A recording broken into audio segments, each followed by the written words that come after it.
सात संगत जी, बहुत समय पहले की बात है।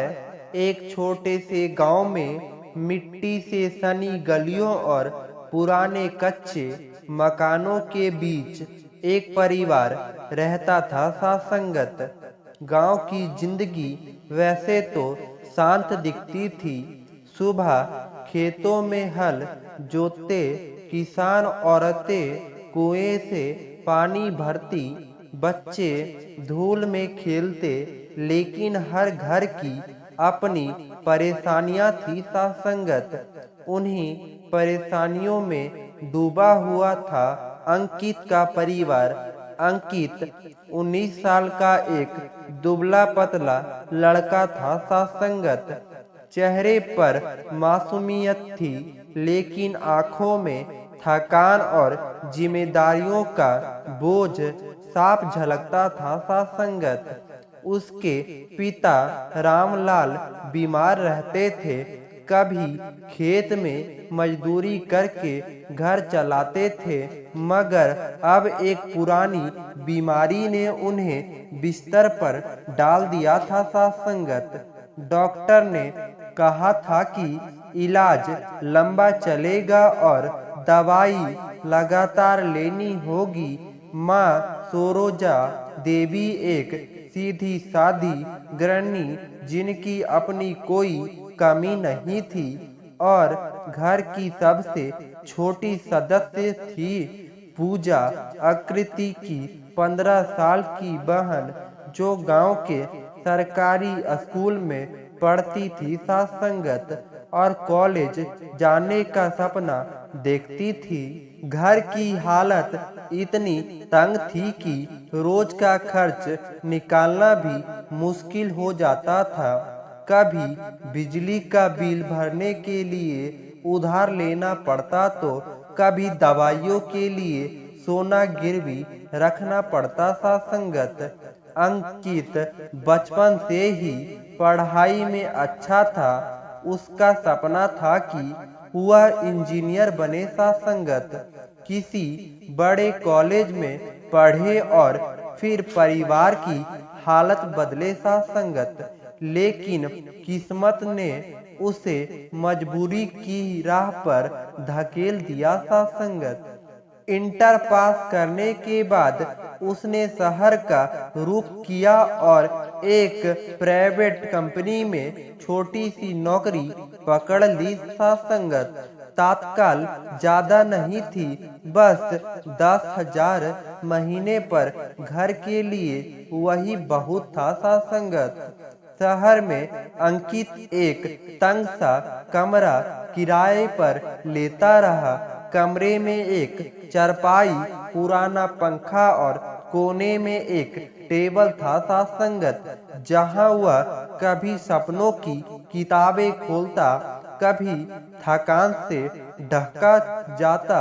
कमरे का किराया ही 2500 चला जाता। सासंगत ऊपर से खाने पीने, आने जाने और दूसरी जरूरतें हर महीने जैसे तैसे करके वह घर 6,000 बेच देता। सासंगत माँ उन पैसों से राशन खरीदती, बहन की पढ़ाई चलाती और पिता की दवाई लाती। सासंगत जी अंकित अक्सर खिड़की से शहर की ऊंची ऊंची इमारतों को देखता और सोचता, काश मैं भी इन दफ्तरों में काम करता, सूट पहनकर बैठकों में जाता।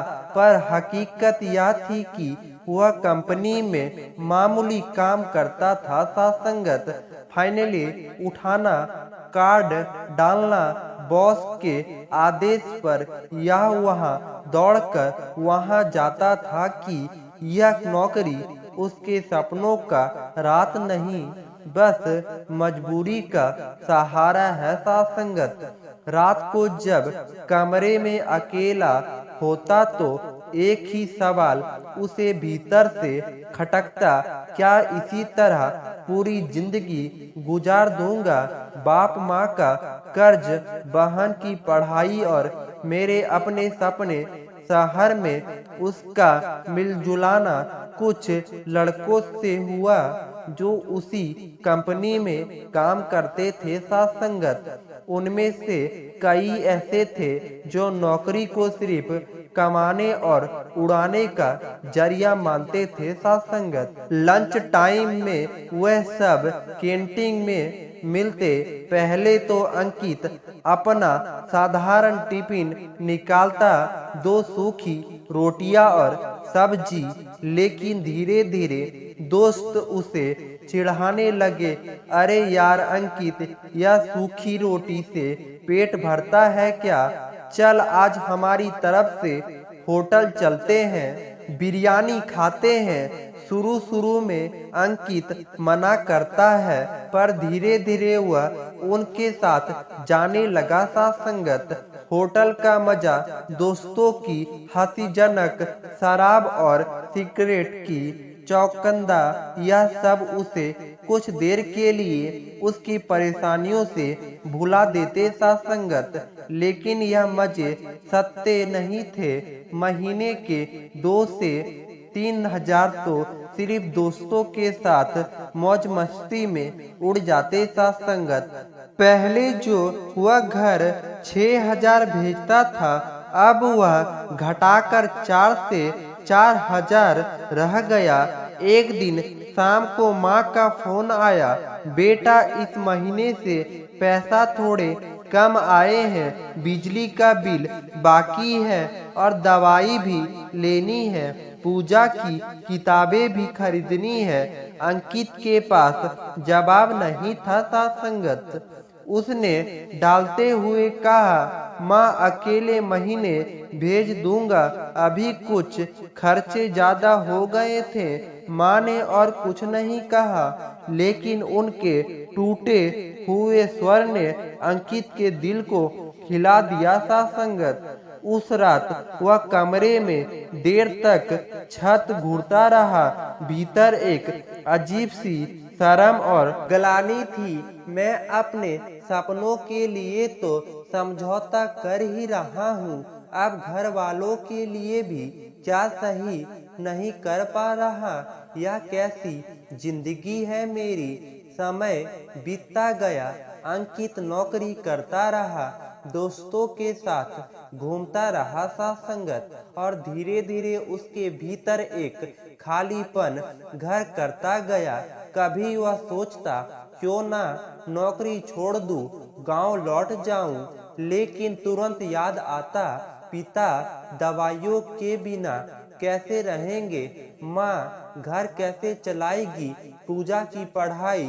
वह फंस चुका था जिम्मेदारी और सपनों के बीच साथ संगत।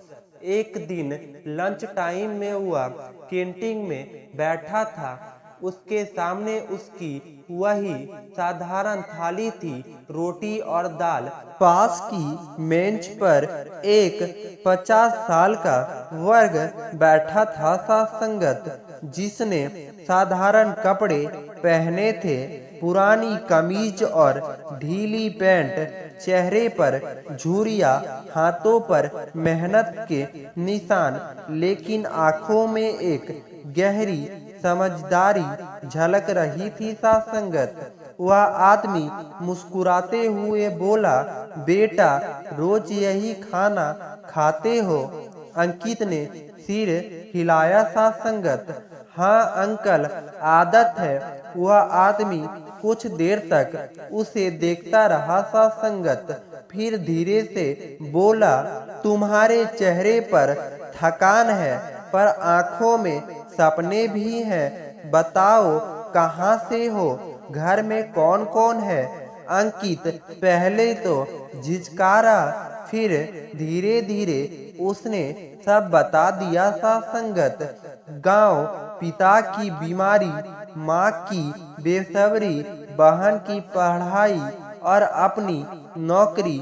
बस उसने एक बात छुपा ली कि वह दोस्तों के चक्कर में फंसकर पैसे उड़ाने लगा है साथ संगत। लेकिन उस आदमी ने उसकी आंखों में सब पढ़ लिया। वह मुस्कुराया और बोला, बेटा तेरी उम्र से मैं भी गुजरा हूँ, जवान दिल को मजे चाहिए होते हैं, पर याद रखो असली दोस्त वही है जो तुम्हें ऊंचाई की तरफ ले जाए। साथ संगत जी, प्यारे प्यारे साथ संगत जी, बड़े प्यार से कहना धन निरंकार जी।